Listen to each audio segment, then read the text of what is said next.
প্রিয় নবী মুহাম্মদুর রাসূলুল্লাহ সাল্লাল্লাহু আলাইহি ওয়াসাল্লাম আমার আল্লাহর নবীর দরবারে দাঁড়িয়ে রাসূলুল্লাহর সামনে দাঁড়িয়ে ওই 12 জন সাহাবী মদিনাওয়ালা সবাই ওনারা ছিলেন মদিনাওয়ালা। প্রিয় নবী মুহাম্মদুর রাসূলুল্লাহ সাল্লাল্লাহু আলাইহি ওয়াসাল্লাম প্রশ্নের জবাব দিতে যে ওনারাই সেদিন বলেছিলেন, ইয়া রাসূলুল্লাহ, ইয়া হাবিবাল্লাহ, হুজুর আমাদের শিক্ষা দীক্ষার প্রয়োজনীয়তা যদি আপনি উপলব্ধি করেন, ইয়া রাসূলুল্লাহ, ইয়া হাবিবাল্লাহ, হুজুর আমাদের ধর্মীয় জীবন আরো উন্নত থেকে উন্নততর করে তুলবার জন্য যদি কোনো শিক্ষকের প্রয়োজনীয়তা আপনি মনে করে থাকেন, ইয়া রাসূলুল্লাহ, ইয়া হাবিবাল্লাহ, হুজুর আপনি আমাদের সঙ্গে কাউকে পাঠিয়ে দেন। হুজুর আমাদের সঙ্গে তিনি মদিনায় যাবেন, আমরা আমাদের ঘর বাড়িতে তাদেরকে জায়গা দেব, তার কাছেই আমরা ইসলামের দীক্ষা গ্রহণ করব, তার কাছেই আমরা সালাত আদায়ের নিয়ম কানুন শিখব। ইয়া রাসূলুল্লাহ, ইয়া হাবিবাল্লাহ, এমন একজন শিক্ষক আপনি আমাদের জন্য নির্বাচন করে দেন, যিনি মদিনা মুনাওয়ারায় যে আমাদেরকে আল্লাহর কোরআনের তেলাওয়াতের তালিমটা দিতে পারবেন। প্রিয় নবী মুহাম্মদুর রাসূলুল্লাহ সাল্লাল্লাহু আলাইহি ওয়াসাল্লাম আমার আল্লাহর নবী ওদের কথা শুনে মুসাইব ইবনে উমাইরকে ডাক দিয়ে বললেন, ও আমার সাহাবী মুসাইব ইবনে উমাইর, আমি মুহাম্মদুর রাসূলুল্লাহ সাল্লাল্লাহু আলাইহি ওয়াসাল্লাম আমি আল্লাহ পাকের নবী বলছি, না না না না না, তুমি দেরি করো না, বিলম্ব করো না, এরা যে 12 জন কালেমা পড়েছে আমি আল্লাহ পাকে নবী বলছি, তুমি এদের সঙ্গে মদিনা মুনাওয়ারায় চলে যাও, এদেরকে শিক্ষা দীক্ষা দেওয়া, এদেরকে আল্লাহর কোরআনের তেলাওয়াত শিখিয়ে দেওয়ার দায়িত্বটা আমি রাসূলুল্লাহ তোমার উপরে চাপিয়ে দিলাম।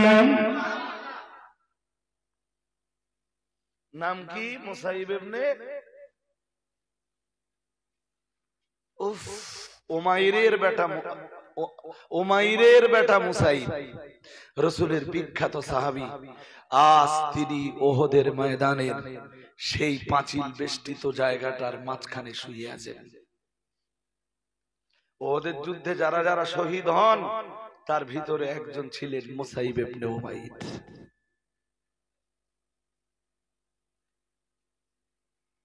যার গায়ের জামা কাপড়, যার ব্যবহারের জুতো এত দামি যা কল্পনা করা যাবে না। মক্কার রাজপুত যারা, রাজপুত্র যারা, তাদের পরনেও এত উন্নত ধরনের জামা কাপড় দেখা যেত না। দ্যাটস মিন আরবের রাজপুত্র যারা, তাদের পরনেও এত সুন্দর, এত ভালো জামা কাপড় দেখা। মুসাইব যে সব জামা কাপড় পরবেন, সকালে যেটা পরবেন বিকেলে আর সেটা পরবেন না, আজকে যেটা পরতেছেন কালকে আর সেটা পরবেন না। আরবের রাজপুত্ররা তার কাছে হেরে যেত, তার জামা কাপড়ের কাছে, তার ব্যবহারের, পরিধানের, তার পায়ের যে জুতোগুলো থাকতো এই জুতোর কাছে আরবের রাজপুত্রদের, জি রাজ পরিবারের সন্তানদের জুতো হেরে যেত। তিনি যা আতর ব্যবহার করতেন তামাম আরব দুনিয়ার সবচাইতে সুন্দর আতর। দারে আর কামে দাঁড়িয়ে যখন কালেমা পড়লেন, বললেন, হুজুর, ছোট ভাই কথা বলতে হবে না, বললেন, হুজুর আমি উনি তো রাজ পরিবারের সন্তান না, তবে ওনাদের স্ট্যাটাসটা ছিল রাজ পরিবারের মতো, ভীষণ ধনাঢ্য পরিবারের এক সন্তান। কালেমা পড়ি বললেন, হুজুর আমার বাড়িতে ঢুকবার কোন রাস্তা নেই, আমার মা আমার জননী জানতে পারলে আমার জননী নিজেই আমার প্রতি কঠিন বিপদ নামিয়ে আনবেন। আমার কওমের লোকেরা যদি একবার জানে যে আমি কালেমা পড়েছি, আমার জীবনের কঠিন বিপর্যয় নেমে আসবে। খুব ভালো হয় আমি যদি বাড়িতে না যাই। কিন্তু এরপরেও মুসাইব ইবনে উমাইরের ইসলাম কবুল তো গোপন থাকলো না। মা যেদিন জানতে পারল আল্লাহ পাকের নবী সাহাবী মুসাইব ইবনে উমাইরের মা যেদিন মুসাইব ইবনে উমাইরের কালেমা পড়ার গল্পটা শুনতে পেলেন, মুসাইব ইবনে উমার বাড়িতে যাওয়ার পরে মুসাইবের মা তাকে ডাক দিয়ে বললেন, ও আমার বেটা মুসাইব ইবনে উমাইর, শুনছিলাম তুমি মুহাম্মদুর রাসূলুল্লাহ সাল্লাল্লাহু আলাইহি ওয়াসাল্লামের দরবারে যে কালেমা পড়ে মুসলমান হয়ে গেছো, তুমি নবীর দরবারে যে কালেমা পড়ে নিয়েছো, কিন্তু তোমার পরিবারের ব্যাপারে, তোমার গোত্রের মানুষদের ব্যাপারে তুমি তো ভালোই জানো, আমি তোমার মা তোমায় নিষেধ করে দিচ্ছি, খবরদার খবরদার, আর জানো তুমি মুহাম্মাদের দরবারে যাবে না, আর জানো কখনো তুমি তোমার নবীর দরবারে যাবে না। মুসাইব ইবনে উমাইর রাদিয়াল্লাহু তাআলা আনহু মায়ের কথার জবাব দিতে যে বললেন, ও আমার জননী, একবার নয়, দুইবার নয়, হাজার বার, লক্ষ বার, লক্ষ কোটি বার যদি আপনি আমায় নিষেধ করে দেন মা, আপনি লক্ষ কোটি বার যদি আমায় মানা করে দেন, তবুও তো আপনি আমাকে মুহাম্মদুর রাসূলুল্লাহ সাল্লাল্লাহু আলাইহি ওয়াসাল্লামের দরবারের রাস্তাকে কখনোই বন্ধ করে দিতে পারবেন না।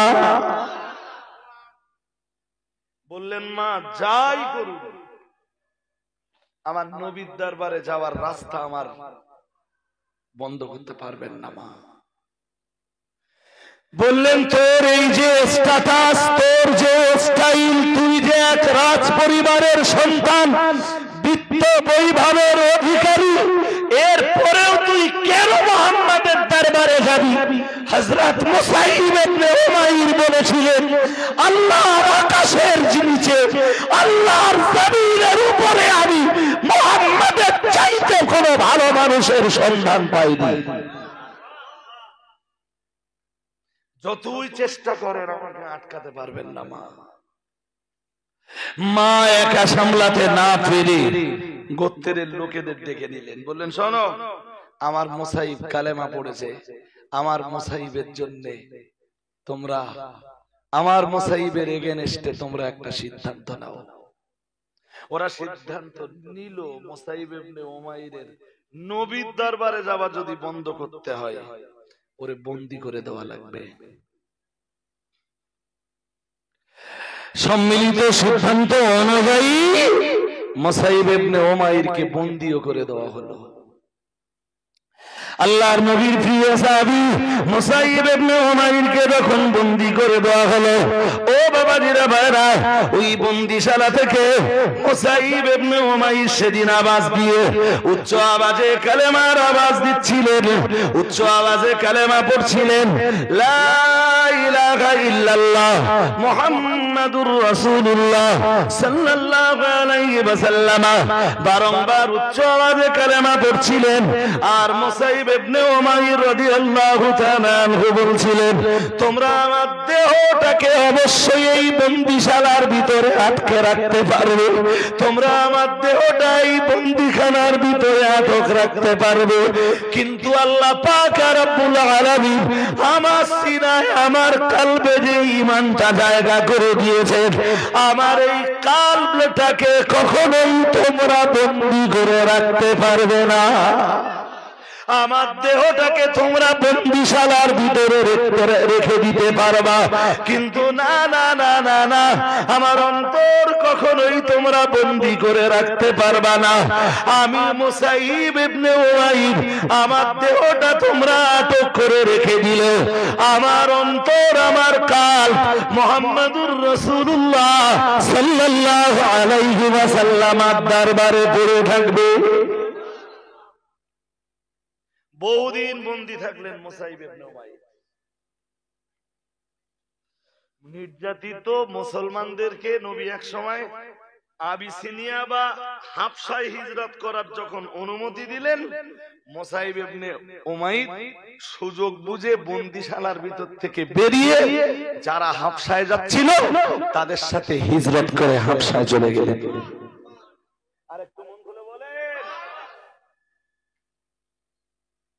কি মনে হচ্ছে, কদম টলমলো না কদম খুব মজবুত? আরে হ্যাঁ না, কিছু বলে না। তা আমি শেষ করে দিচ্ছি। জিগাচ্ছি কদম টলমলো না কদম খুব মজবুত?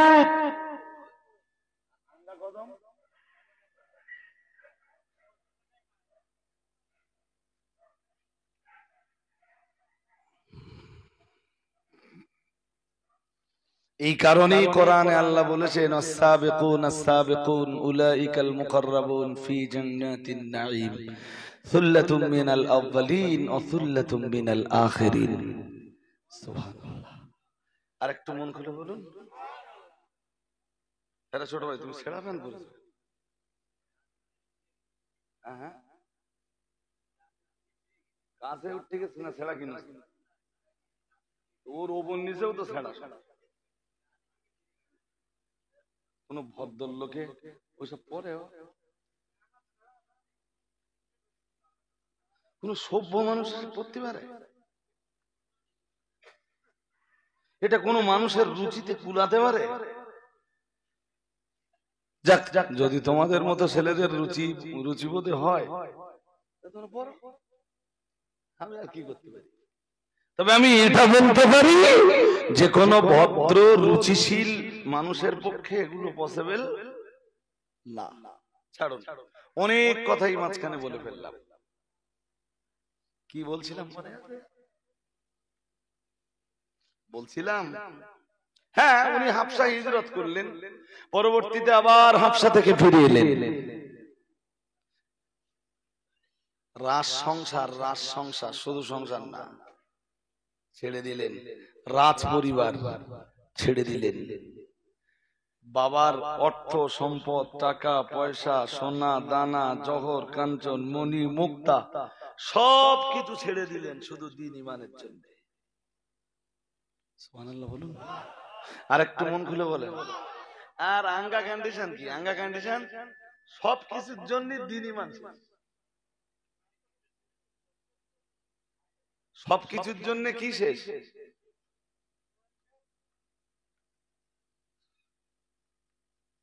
হাজিরিনে মাজলিস, ব্যাখ্যা করার অবকাশ নেই। চলুন, মাঝখানে দুটো কথা এখনো বাকি আছে। ঠিক কাবায়, মনে আছে কাবার কথা বলছিলাম? কাবায় যখন আবু জেহেল পক্ষের সাথে নবীর সমর্থক পক্ষের যারাই বয়কট তোলার ব্যাপারে নবীর পক্ষে কথা বলছে, এরা মুসলিম না। মুসলিম হলে তো এরা বয়কট হবে।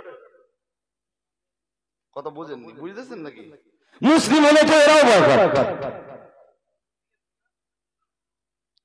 কি কঠিন পরিস্থিতি এই বয়কটের পিরিয়ডে! রাসূলুল্লাহর সাহাবী এবং সমর্থকরা কেউ ভিতর থেকে বাইরে বার হবার খুব একটা সাহস পায় না। শুধু বছরের 4টে হারাম মাস আছে। হারাম মাস বোঝেন? হারাম মাসের অর্থ হলো পবিত্র মাস। কি মাস? যেই মাসে রক্তপাত চলবে না, মারামারি কাটাকাটি। এই বিশ্বাসটা মক্কাবাসীদের ভিতরে ছিল, আরব দুনিয়ার লোকেদের ভিতরে ছিল যে হারাম মাসে কারোর মারতে নেই, হারাম মাসে কারোর রক্ত ঝরাতে নেই। এই বিশ্বাসটা ওদেরও ছিল। এই হারাম মাসগুলো যখন আসতো, মুসলমানরা গুহার ভিতর থেকে একটু বার হতো, কারণ এখন মারধরের ভয়টা খুব। এখন আর মারবে, এই তো ভালোই বুঝতে পারতেছেন। বাকি অন্যান্য হালাল মাস যেগুলো, ওই মাসগুলোতে ওরা বার হতে। আর হারাম মাস তো 4টে: যুলকাদা, যুলহিজ্জা, মুহররম, রজব। কি কি বলেছি? যুলকাদা, যুলহিজ্জা, মুহররম, রজব। এর এই হারাম 4টে মাসের 3টে মাস তো ধারাবাহিক, আর একটা মাস একটু বিচ্ছিন্ন, সেই মাসটার নাম রজব।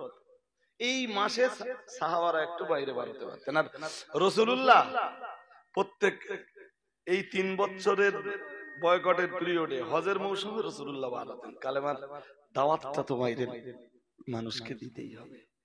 তবে যখনই রাসূলুল্লাহ বার হতেন, চাচা আবু তালেব রাসূলুল্লাহকে চোখে চোখে রাখতেন সব সময়। নবী যেদিকে, আবু তালেব সেদিকে। কখনো কখনো লুকিয়ে লুকিয়ে লুকিয়ে লুকিয়ে যে চাচা আবু তালেব রাসূলুল্লাহকে দেখছেন, এগুলো নবীর নলেজে সব সময় থাকতো না। যে আমার চাচা আমার প্রতি খেয়াল রেখেছে, কিন্তু চাচা আবু তালেব কখনোই রাসূলুল্লাহকে চোখের আড়াল হতে দিতেন না। নবী যেখানে, চাচা আবু তালেব কাছে কিংবা দূরে, একটু দূরে হলেও চাচা আবু তালেব সেখানে। মক্কার বাজারের কে তো এমনি মাল বিক্রি করবে না। এরপরে বিদেশ থেকে যেসব ব্যবসায়ীরা আসতো,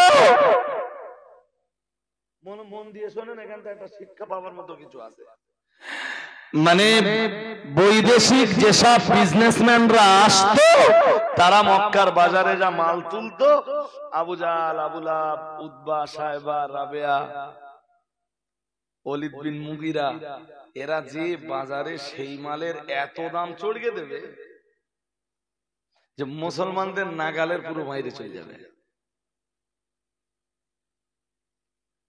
ইসলামের নিয়ম কি জানেন? জানেন? মনে করেন ওই ভাই কোনো মাল বিক্রি করতেছে, আপনি যে দর করতেছেন, তো যতক্ষণ হয় আপনি মালটা কিনে নিলেন, আর নইলে পুরোপুরি মালটা আপনার সঙ্গে সহমত হলো না, মালটা ছেড়ে আপনি চলে গেলেন। হয় আপনি যতক্ষণ চলে না যাবেন, অথবা ওই মালটাকে আপনি কিনে না নেবেন, অন্য কেউ এসে হাত দরাদরি করতে। বেশ ভালোই তো বুঝলেন, রাস্তার ধারে একটা জমি বিক্রি হবে, বাস কাটা, কথা বলে না, বলুন বলুন কি হয়? হয় দর বেড়ে দেওয়া কাজ টাকা,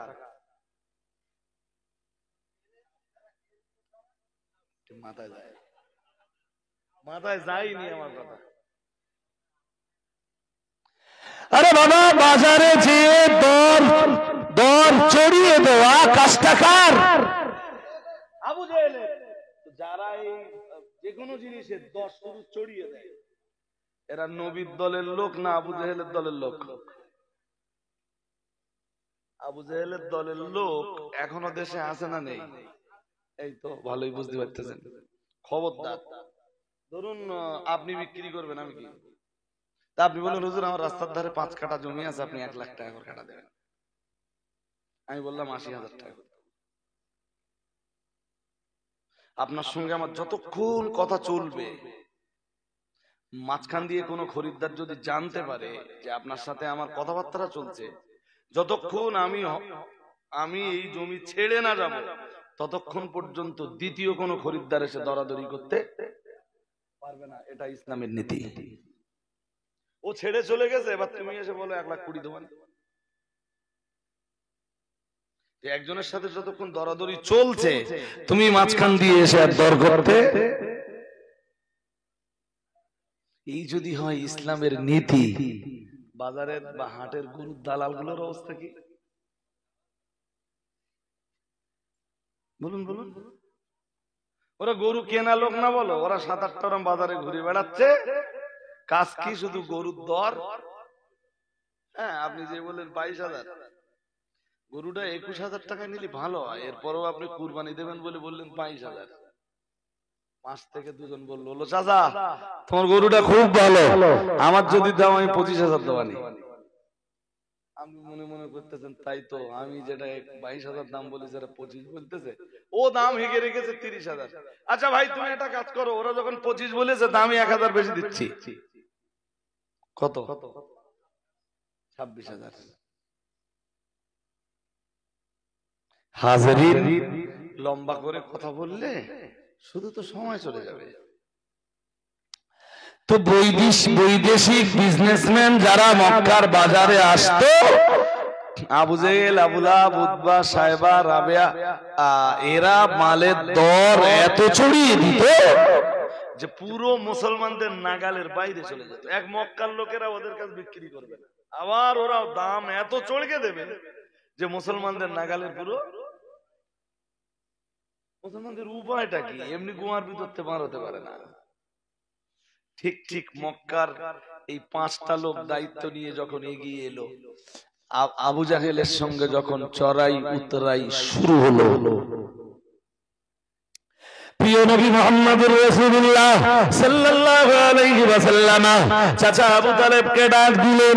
শিয়াবে আবি তালেবের ভিতরে চাচা আবু তালেবকে ডাক দিয়ে বললেন, চাচা যান, আমি মুহাম্মদুর রাসূলুল্লাহ সাল্লাল্লাহু আলাইহি ওয়াসাল্লাম আমি আজ এমন একটা সংবাদ আপনাকে দেব, যে সংবাদটা শোনার পরে মক্কার কুরাইশ গোত্রের ইসলাম বিরোধীরা বড় হতাশ হয়ে পড়বে। আর আমি মুহাম্মদুর রাসূলুল্লাহ সাল্লাল্লাহু আলাইহি ওয়াসাল্লাম আমার উপরে যারাই কালেমা পড়েছেন, আমার প্রচারিত কালেমা যারা মেনে নিয়েছেন, লা ইলাহা ইল্লাল্লাহ মুহাম্মাদুর রাসূলুল্লাহ সাল্লাল্লাহু আলাইহি ওয়াসাল্লাম এই কালেমার বুলি বলে যারা নিজেদেরকে ঈমানদার বলে দাঁড় করাতে পেরেছেন, আজ আমি এমন একটা খুশির খবর শোনাবো, মক্কার বেঈমান বেদিন ধর্মহারারা ওরা যেমনটা হতাশ হয়ে যাবে, আমি মুহাম্মাদুর রাসূলুল্লাহ সাল্লাল্লাহু আলাইহি ওয়াসাল্লাম বলছি, মুসলমানদের ঈমান ওই কথাটা শোনার পরে তখন তরতাজা হয়ে যাবে। চাচা আবু তালেব বললেন, ভাতিজা বলে ফেলো। রাসূলুল্লাহ বললেন, চাচা কাবায় যায়, কাবায় আবু জেহেলের সাথে একটা আমার সমর্থক একটা দল আছে আজকে ওখানে আবু জেহেলের সাথে ওদের তড়াই বড়াই চলতেছে, চড়াই উতরাই চলছে, বাঘ বিতণ্ডা চলছে। ঠিক এই পরিবেশে আপনি চলে যান, আপনি যে চট করে একটা কথা বলবেন। কি বলো? চাচা জি আপনি বলুন, আমার ভাতিজা বলেছে। ঘুমাচ্ছেন না শুনছেন? যে আপনি বলুন, আমার ভাতিজা মুহাম্মদ সাল্লাল্লাহু আলাইহি ওয়াসাল্লাম বলেছেন যে তোমরা যে বয়কটনামাটা লিখে বয়কটনামাটা টানিয়ে দিয়েছিলে আল্লাহর কাবায়, ওই বয়কটনামাটা পোকায় পুরো নষ্ট করে দিয়েছে। শুধু যেই জায়গায় আল্লাহর নাম ছিল, পোকা আল্লাহর নামগুলো নষ্ট করতে পারেনি।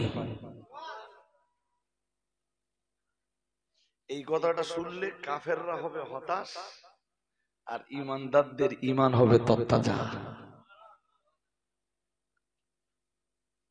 ওখানে সেই বয়কটনামা পোকায় খেয়ে ফেলেছে, আল্লাহর নাম ছাড়া আর কিচ্ছু অবশিষ্ট নেই। নবী এইটা কেমনে জানলেন?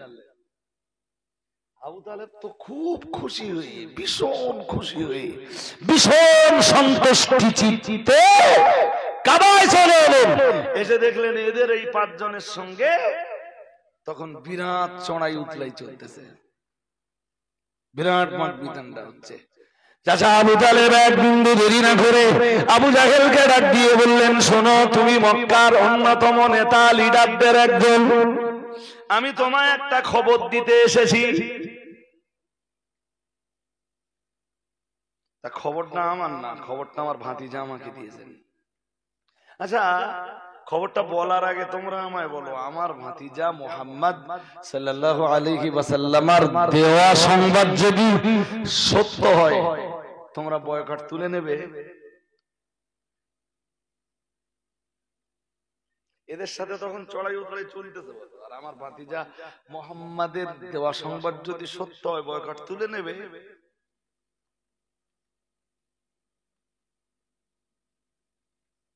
আবু জেহেল কিচ্ছু বলে না।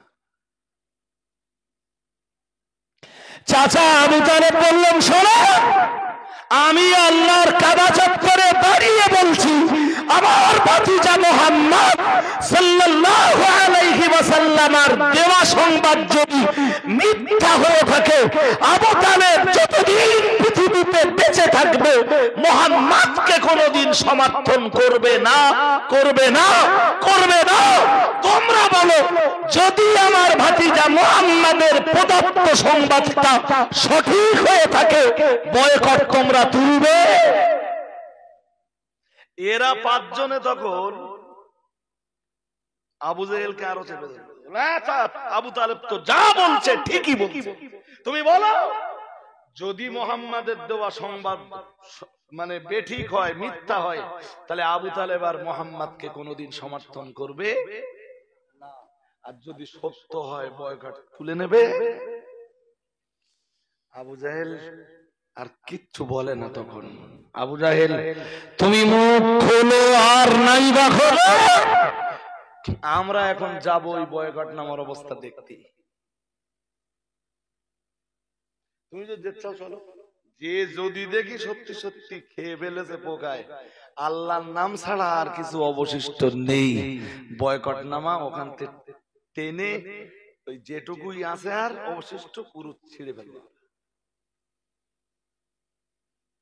সবাই মিলে যে দেখলো আমার নবী যেমনটা খবর দিয়েছেন কন্ডিশনটা ঠিক তেমন। আর একটু মন খুলে বলুন, বয়কট নামাটা নামানো হলো, বয়কট নামাটা ছিঁড়ে ফেলা হলো। সেদিন এই বয়কট নামা ছিঁড়ে ফেলার পক্ষে যারা যারা ছিল তার ভিতরের একটা লোকের নাম ছিল আবুল বাখতারি। ঘুমাচ্ছেন না? মনে আছে? গোড়ার কথা মনে আছে? কি নাম? আবুল বাখতারি। মুখস্থ করতে পারি জান। এই লোকটা কালেমা পড়েনি।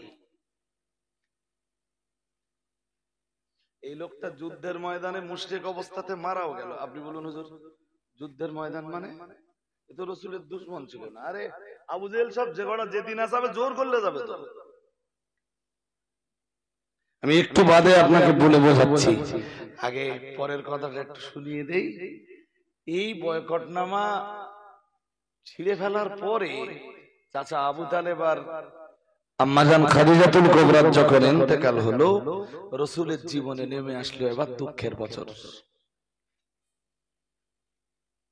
এটা বলেছিলেন না শুরুতে? হ্যাঁ, তখন খুব একটা মজা পাচ্ছিলেন না।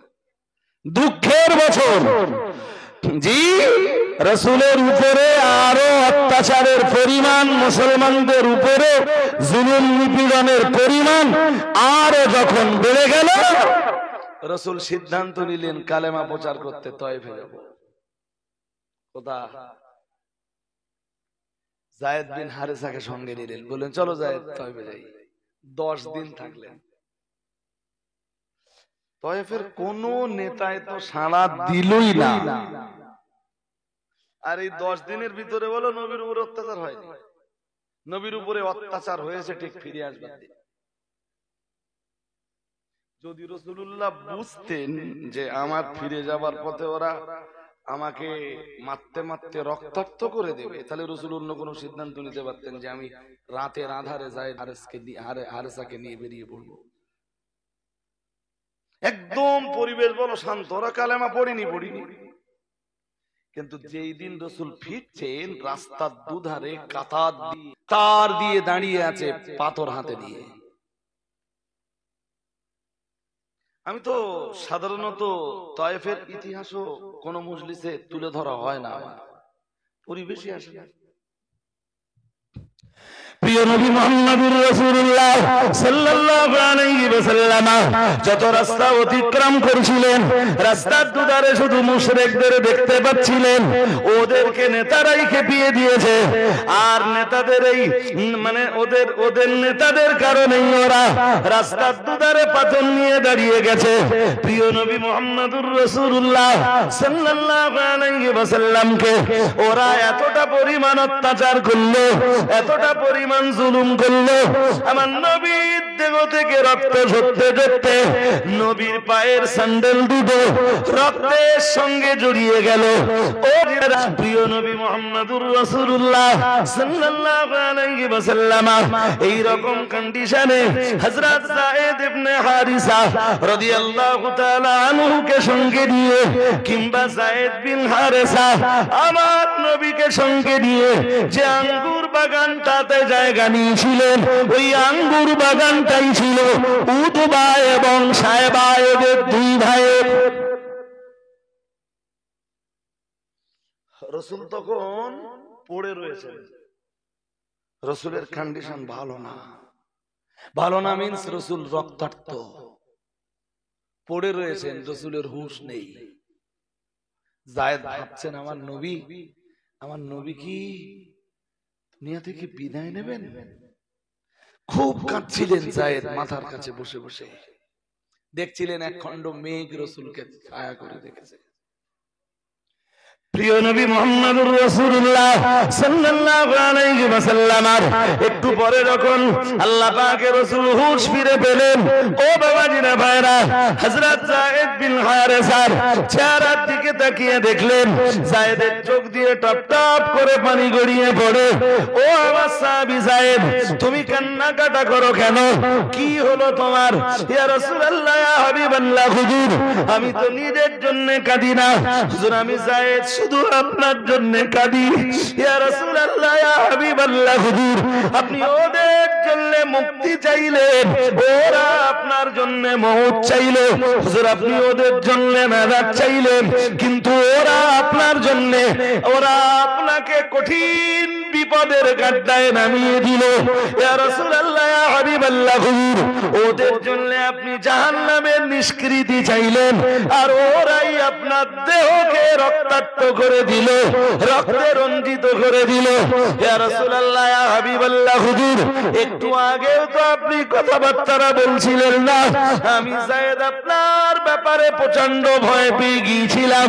প্রিয় নবী মুহাম্মদুর রাসূলুল্লাহ সাল্লাল্লাহু আলাইহি ওয়াসাল্লাম, আল্লাহ পাকের নবী বললেন, ও সাহাবী যায়েদ শোনো, আমি মুহাম্মদুর রাসূলুল্লাহ সাল্লাল্লাহু আলাইহি ওয়াসাল্লাম বলছি, যতদিন আল্লাহর দ্বীন পরিপূর্ণ না হবে, আল্লাহর দ্বীন ইসলামের পূর্ণতা যতদিন না আসবে, আল্লাহ তাআলা তোমাদের নবীকে ততদিন দুনিয়া থেকে উঠিয়ে নেবেন না।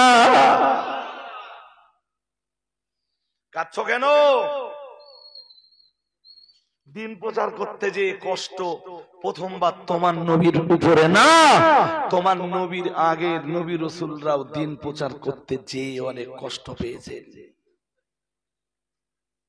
হাজিরিন, ওই আঙ্গুর বাগানে রাসূল করিম সাল্লাল্লাহু আলাইহি ওয়াসাল্লামের জন্য ওদের দুই ভাইয়ের এক গোলাম,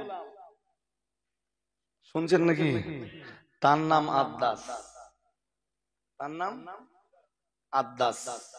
ওরা দুই ভাই বলল, লোকটা তো আজকে অবস্থা তো মুহাম্মদ সাল্লাল্লাহু আলাইহি ওয়াসাল্লামের খুব সংকটাপন্ন, খুব কঠিন পরিস্থিতি। এই পরিস্থিতিতে আজকের দিনে অন্তত একটু হেল্প করি। ওরা একটা আঙ্গুরের থলি পাঠালো। কিসের থলি পাঠালো বলুন? আঙ্গুরের কি পাঠালো বলুন?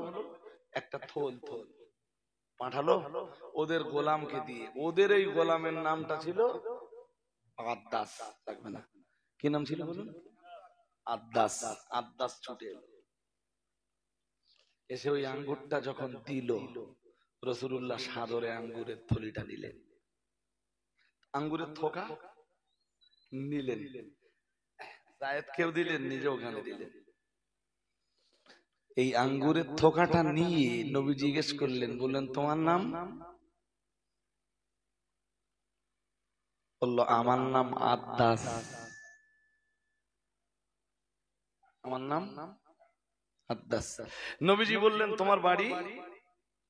বলল হাবশায়। তোমার বাড়ি? বলুন বলুন। আবিসিনিয়ায়। এখন এগুলো সব আফ্রিকার ভিতরে। সেই আবিসিনিয়ার নাম হয়েছে সম্ভবত ইউথোপিয়া। বলুন ও তোমার হাবশায় বাড়ি?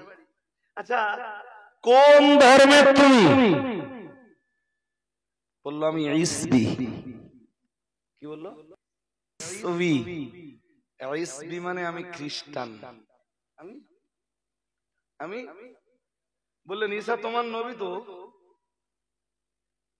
বললেন ইয়েস, ঈসা আমার নবী। এরপরে আদ্দাস জিজ্ঞেস করলো আপনি কে?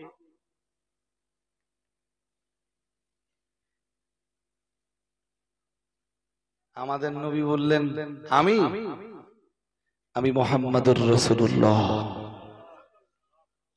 সাল্লাল্লাহু আলাইহি ওয়াসাল্লাম। বলেন আমি তো ঈসার ভাই। ঈসা? আরে নবীরা একজন আর একজনের ভাই সম্পর্কে, রক্তের ভাই না। বলেন আমি তো ঈসার ভাই। আদাস যতটা পারলো রসুলের জন্য খেদমতের আঞ্জাম দিল। আর একটু মন খুলে বলেন। তাই ওখানে একটা মসজিদ তৈরি হয়েছে, মসজিদটার নাম মসজিদু আদাস। যদি তয়েফে কখনো যান মসজিদটা একটু দেখে আসবেন। কথা বুঝতে অসুবিধা হচ্ছে নাকি? হ্যাঁ, আমার এত কথা বলার কারণ কি, এবারে শেষ লগ্নে পৌঁছে গেছি ভাই সাহেব। কেয়াম সালাম হবে তো হবে, আমার এতক্ষণের টার্গেট ছিল না বলা। অধীর আগ্রহে আপনারা আমার কথা শুনছেন। জি, যেটা বলছিলাম মনে আছে যে বদরের যুদ্ধে উভয় পক্ষের সৈন্য একদম মুখোমুখি হয়ে দাঁড়িয়ে আছে। মল্লযুদ্ধ শুরু হবে। মল্লযুদ্ধ বোঝেন? 1:1 যুদ্ধে উভয় পক্ষ একজন অন্যজনের উপরে হঠাৎ ঝাঁপিয়ে পড়বে না। প্রথম মল্লযুদ্ধের মাধ্যমে যুদ্ধ শুরু হবে। মল্লযুদ্ধটা কি 1:1। তোমাদের পক্ষে একজন আসবে, আমাদের পক্ষে একজন যাবে, দেখি কে হারে আর কে জেতে। মল্লযুদ্ধের সময় যখন এলো রাসূলুল্লাহ তার 3 জন সাহাবীকে পাঠালেন। কোনদিন যদি শুধু বদরের যুদ্ধ নিয়ে আলোচনা করি সেই দিন আমারে বলবেন, আমি ডিসকাস করে দেবো ইনশাআল্লাহ।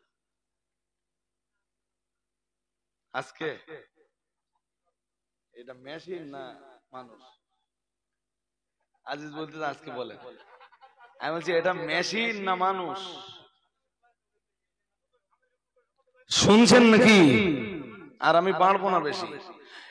রাসূল পক্ষের 3 জন যখন নেমে পড়ল, এনারা 3 জন রাসূলের নির্দেশেই ময়দানে গেলেন। 3 জন আনসার, 3 জন আনসার। আনসার মানে আপনি বুঝতে পারতেছেন মদিনাওয়ালা। আবু জাহেল সৈন্য শিবির থেকে আওয়াজ দিয়ে বলল, বিরোধী সৈন্য শিবির থেকে আর লিডার হিসাবে আওয়াজ দিয়ে বলল, না না না না না, তোমরা যারা মদিনার আনসাররা মল্লযুদ্ধের জন্য ময়দানে নেমে পড়েছো, তোমাদের প্রতি আমাদের কোনো দুশমনী নেই। আমাদের আপনজনরা কোথায় তাদের পাঠাও। আমাদের আপনজন মানে মক্কা থেকে হিজরত করে যারা মদিনায় গেছে তারা কই? আজকে সেই কটা দেখে নেব আমরা। রাসূলুল্লাহ আনসারদের দেখে নিলেন, বলেন শোনো তোমরা ব্যাক করো, ফিরে এসো। আনসারী 3 সাহাবী ফিরে এলেন। নবীজি বললেন, মুহাজিররা তৈরি হও, 3 জন নেমে যাও। মুহাজির 3 জন ইমানি একটা তেজ তো আছে না নেই? ওই 3 জনের ভিতরে একজন আসাদুল্লাহিল গালিব হযরত আলী, আল্লাহর বিজয়ী সিংহ।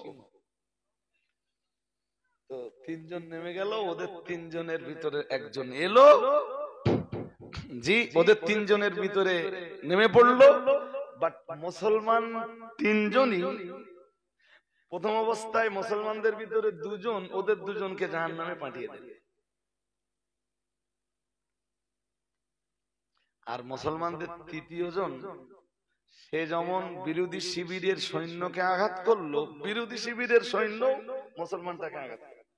পরে মুসলমান সৈনিক যিনি ছিলেন উনি শাহাদাতের পেয়ালা পান করেছেন, বাট ওই মুহূর্তে মারা যায়। এরা 2 জন ওই দুটোরে জাহান্নামে পেটকে দে যখন দেখলে যে আমাদের মুসলমান আছে, এরা 2 জন এসে এরে দূরে সরিয়ে দে, ওটারও জাহান্নামে পাঠিয়ে দে। সুবহানাল্লাহ বলুন। এবার তো ভয়াবহ যুদ্ধের অপেক্ষা। এই রকম কঠিন পরিস্থিতিতে আবু জাহেলের শিবিরে যখন আগুন জ্বলছিল, প্রিয় নবী মুহাম্মদুর রাসূলুল্লাহ সাল্লাল্লাহু আলাইহি ওয়াসাল্লামের সৈন্য রাসূলুল্লাহর সৈন্য শিবিরে যখন আনন্দের ফোয়ারা বইছিল, ও বাবাজিরা ভাইরা, ওই রকম কঠিন পরিস্থিতিতে রাসূলুল্লাহ বুঝতে পারলেন আর বিলম্ব হবে না, এক্ষুনি যুদ্ধ শুরু হয়ে যাবে। প্রিয় নবী মুহাম্মদুর রাসূলুল্লাহ সাল্লাল্লাহু আলাইহি ওয়াসাল্লাম আমার আল্লাহর নবী সাহাবীদেরকে ডাক দিয়ে অনেকগুলো কথা শুনিয়েছিলেন, আর অনেকগুলো কথার ভিতরে রাসূলুল্লাহ একটা কথা বদরের ময়দানে দাঁড়িয়ে বলেছিলেন, ও আমার সাহাবীরা, অবশ্যই ঈমানি তেজ নিয়ে তোমরা বীর বিক্রম বেগে লড়াই করবা, তবে আমি মুহাম্মদুর রাসূলুল্লাহ সাল্লাল্লাহু আলাইহি ওয়াসাল্লাম বলছি, হাশেম গোত্রের কেউ যদি তোমাদের সামনে পড়ে যায়, খবরদার জানো হাশিম গোত্রের কাউকেই তোমরা মারবে না। সুবহানাল্লাহ বলুন। হাশিম গোত্র কোন গোত্র? হাশিম গোত্র।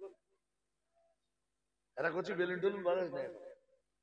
আমার মন মেজাজ একবার বাইরে গেলে আমি যে কথাগুলো গুছিয়ে বলছি আর বলতে পারবো না। বলেন হাশিম গোত্রের কেউ যদি সামনে পড়ে যায় তোমরা মেরো না।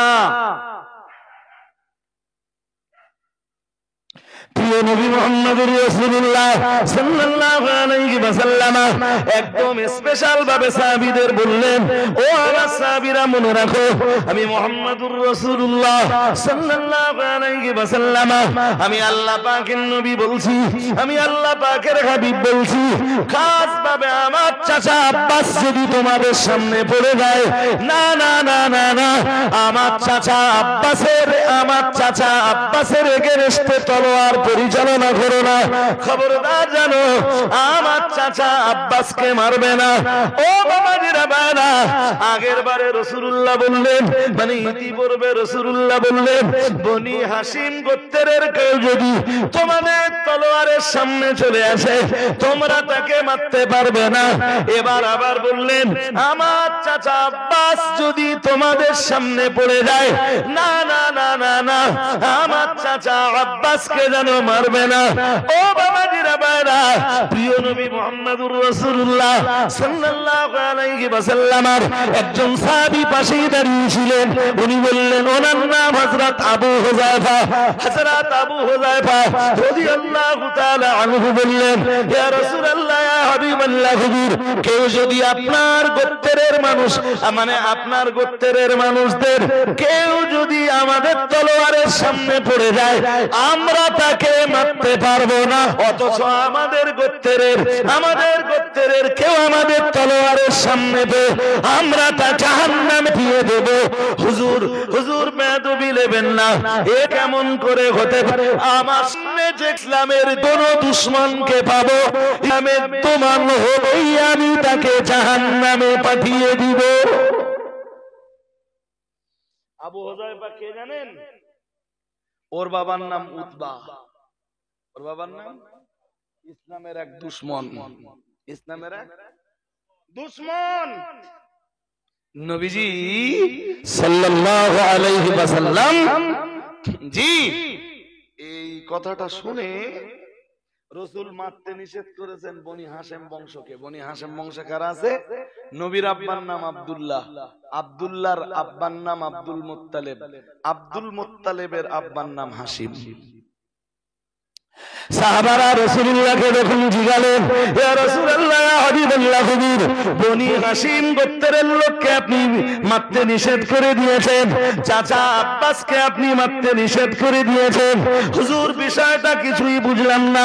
প্রিয় নবী মুহাম্মদুর রাসূলুল্লাহ সাল্লাল্লাহু আলাইহি ওয়াসাল্লাম বদরের ময়দানে দাঁড়িয়ে বলেছিলেন, আজকের দিনে হাশিম গোত্রের যত মানুষেরা এই যুদ্ধের ময়দানে এসে হাজির হয়েছে, না না না না না, ওরা আসলে দুশমনি করার জন্য লড়াইয়ের ময়দানে আসেনি।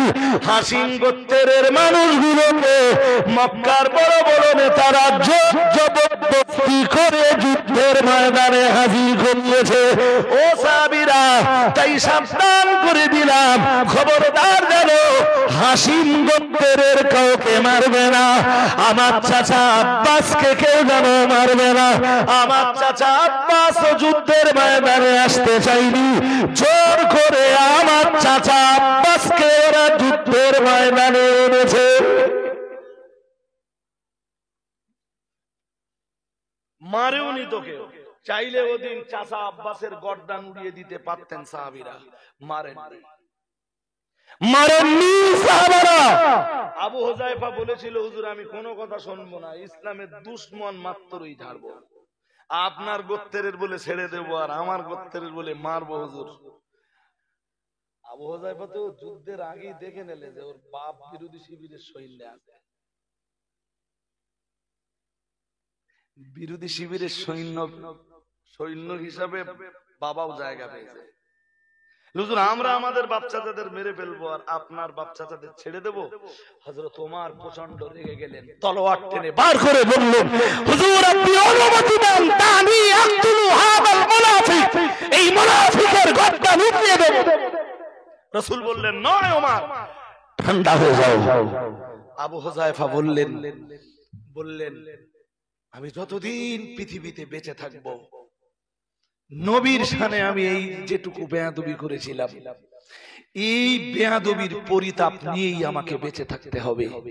তবে আমি যদি ইসলামের জন্য কোন যুদ্ধে নিজের জীবনকে উৎসর্গ করে দিতে পারি, তবেই বোধহয় নবীর শানে বেয়াদবির প্রায়শ্চিত্ত হবে। আর একটু মন খুলে বলেন, তাই হলো।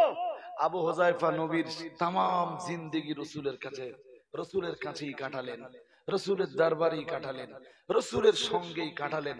কিন্তু বদর যুদ্ধের ওইটুকু কথা নবীর শানে বলে ফেলার কারণে সব সময় নিজের ভিতরটাকে যেন কুরে কুরে খেত, আমি কত বড় বেয়াদবি আমার নবীর শানে করে ফেলেছি। নবী বলেছিলেন, ওরা আমার গোত্রের মানুষ বলে আমি ওদেরকে মারতে নিষেধ করছি না, সন্ধান নিয়ে তোমরা দেখতে পারো, ওদেরকে জোর করে আনা হয়েছে। এরপরে রাসূল বলেছিলেন, শোনো, কারোর সামনে যদি বা তোমাদের কারোর তলোয়ারের সামনে যদি আবুল বাখতারি এসে যায়, মনে আছে নাম, মনে কি এন দেওয়া শুরু করেছিলেন তো, এবার হয়ে গেছে। বললেন আবুল বাখতারি যদি তোমাদের কারোর সামনে এসে যায়, খবরদার আবুল বাখতারিকে যেন মারবা না। কেন মারবা না? আবুল বাখতারি মুশরিক হলেও সে তোমাদের নবীকে যা সাহায্য করেছে, বদরের যুদ্ধে আবুল বাখতারিরও আসবার ইচ্ছা ছিল না, ওকেও জোর করে এনেছে। ওকেও বললেন, যে কটা জোর করে এসছে আনা হয়েছে তাদেরকে মেরো না। সাহাবীরা মারেননি তো। বদরের যুদ্ধে সুযোগ পেলেন সাহাবীরা, আবুল বাখতারিকে মারবার মতো কন্ডিশন পেলেন, এরপরেও রাসূলের সাহাবীরা তাকে মারলেন না। যদিও পরে কোনো একটা সময় আবুল বাখতারিকে নিহত হতে হয়েছে, বিষয়টা সম্পূর্ণ আলাদা। বাট যে সাহাবী মেরেছিলেন তিনি এসে বলেছিলেন, হুজুর আমার কিছু করার নেই। মানে এমন এক কন্ডিশনে পড়ে গেছে আবুল বাখতারি আর আবুল বাখতারির বন্ধু রাসূলের এক সাহাবীর সাথে। তো সাহাবী যখন বুঝলেন যে আবুল বাখতারি আমার তলোয়ারের সামনে এসে গেছে, জি সাহাবী বললেন, শোনো আবুল বাখতারি, তোমায় মারবো না, তুমি জায়গা ছেড়ে দাও, জায়গা খালি করে দাও, তুমি সাইড লাও, আর তোমার বন্ধুটারে সুযোগ দাও, তোমার বন্ধুর গর্দান উড়িয়ে দেব। আবুল বাখতারি বলল, যদি আমার বন্ধুরে মারতে হয়, আমারে মেরে তারপর আমার বন্ধুর মারতে হবে। রাসূলের এই সাহাবী বললেন রাসূলের নিষেধ রয়েছে, আপনার অনেক অবদান আছে রাসূলের জন্য, তাই রাসূলের নিষেধ আছে আমরা যেন আপনাকে না মারি। বাট রাসূল আপনার বন্ধুকে মারতে নিষেধ করেননি। এখন যদি আপনি আপনার বন্ধুকে বাঁচাতে চান তাহলে আপনাকেও মারবো, আপনার বন্ধুকেও মারবো। সাহাবী মারতে বাধ্য হলেন, রাসূলের কাছে এসে বললেন, হুজুর আমার কিছু করার নেই, আমাকে আপনি ক্ষমা করে দিবেন। কোন দিনের অবদান, আবুল বক্তারির কোন দিনের অবদান রাসূল মনে রেখেছেন? বয়কটনামা তুলে দেওয়ার। বয়কটনামা, শুধু বয়কটনামা তুলে দেওয়ার নয়, আবুল বক্তারি এমন একজন মানুষ যিনি ইসলাম কবুল করেননি, তবে রাসূলকে বিরাট ভাবে সহযোগিতা করতেন। সুবহানাল্লাহ। সেই অবদানটা রাসূলুল্লাহ বদরের ময়দানেও মনে রেখেছে। সেই অবদানটা রাসূলুল্লাহ বদরের মাঠেও মনে রেখেছে। এই জন্য কারোর অবদান ভুলে যাবেন না, হোক সে বিরোধী গোষ্ঠী। আমাদের দেশে তো এটা এভেলেবেল হয়, আজকে যে রজব আলী সাহেবের গুণগান গাচ্ছে, কালকে সে রজব আলীর গাইল দিচ্ছে। আরে তুই যে রজব আলী সাহেবের গাইল দিচ্ছিস, তুই পিছনের কথা ভেবেছিস কোনোদিন যে তোর জন্য রজব আলী সাহেবের কোনো অবদান নেই? তো রাসূলুল্লাহ কাফেরের অবদানের কথাও মনে রেখেছেন, আর এদের কন্ডিশন, এরা ইমানদারের অবদানের কথাও। ত্রুটি বিচ্যুতি ক্ষমা করুন, উঠে দাঁড়ান, সালাম পড়ি। ইয়া নবী সালাম,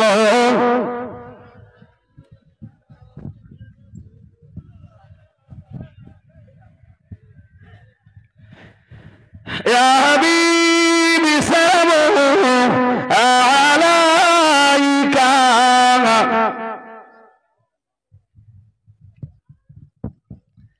আমার হে আপনার দিওয়ানা,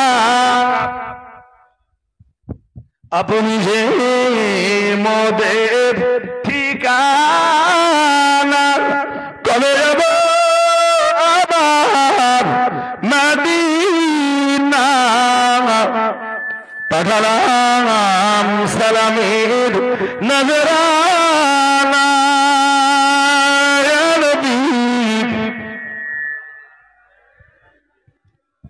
ইয়া রাসূল সালাম আলাইকা, ইয়া হাবিব সালাম আলাইকা,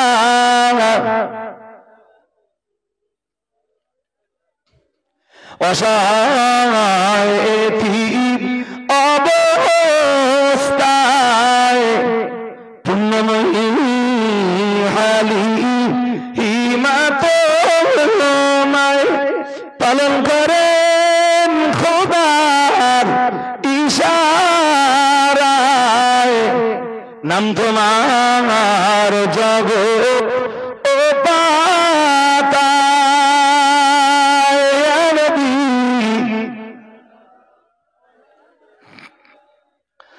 ইয়া রাসূল সালাম আলাইকা, ইয়া হাবিব সালাম আলাইকা,